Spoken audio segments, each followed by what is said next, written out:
So join me one last time this year, this Lenten journey, for another installment of Go Somewhere and Sat Down, as we still our hearts, our minds, and our bodies to hear the voice of the Lord. Let's go.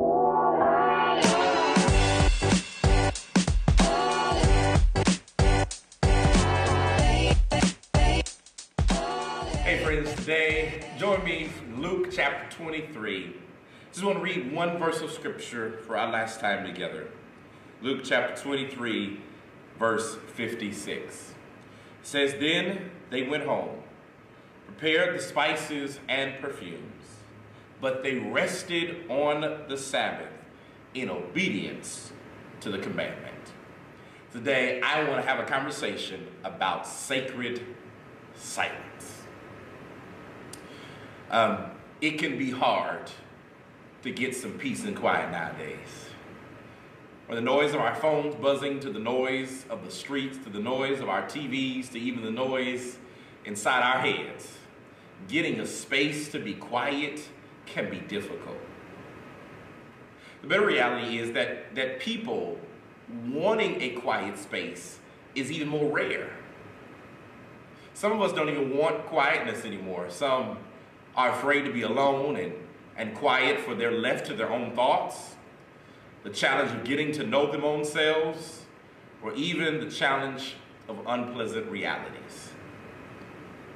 In the gospel according to Luke today, he describes to us that after the crucifixion of Jesus, there was a day where no one was allowed to work due to the Sabbath customs.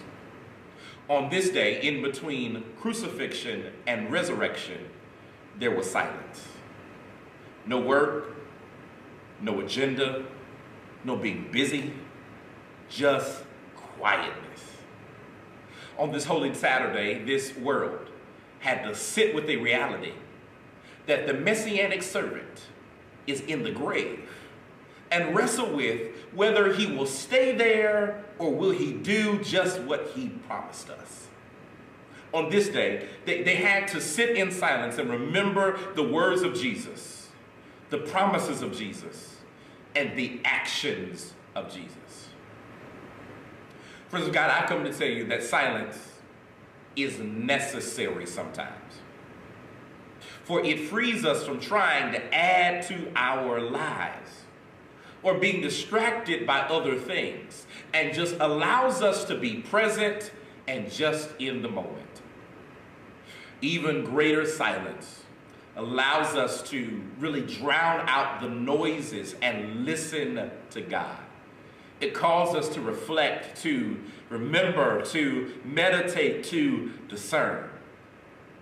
The silence on Saturday became the bridge between the despair of Friday and the celebration of Sunday. Friends, as we end this devotional journey, my prayer for you today is that you would take some moments today of intentional silence.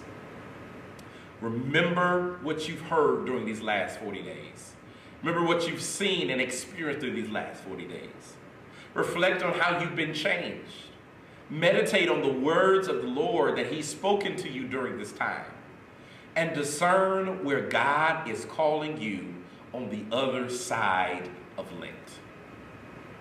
Friends, I'm done, but we end this devotional journey by causing us to remember that sometimes, through the busyness of life, it's good for us to go somewhere and sat down. God is still speaking to you and I. Friends, I want to thank each and every one of you for joining us on this devotional journey. This could not have happened without your support and your prayers. And so whether you've joined us in all these devotions or some of them, whether you've bought the book on Amazon or on Kindle or an issue, whether you've purchased, your Lent gear, whether you've been with us during our podcast moments, whatever way you've tapped in, I pray this has been a fruitful journey for each and every one of us. It's been a fruitful journey for myself, and I pray it's been the same for you. My prayer also is that you don't just let these 40 days stay there, that you continue to find ways to seek the face of the Lord, that every now and again go somewhere and sat down and just ask the Lord to speak to you. Humble yourself, seek his face, and be drawn to his will.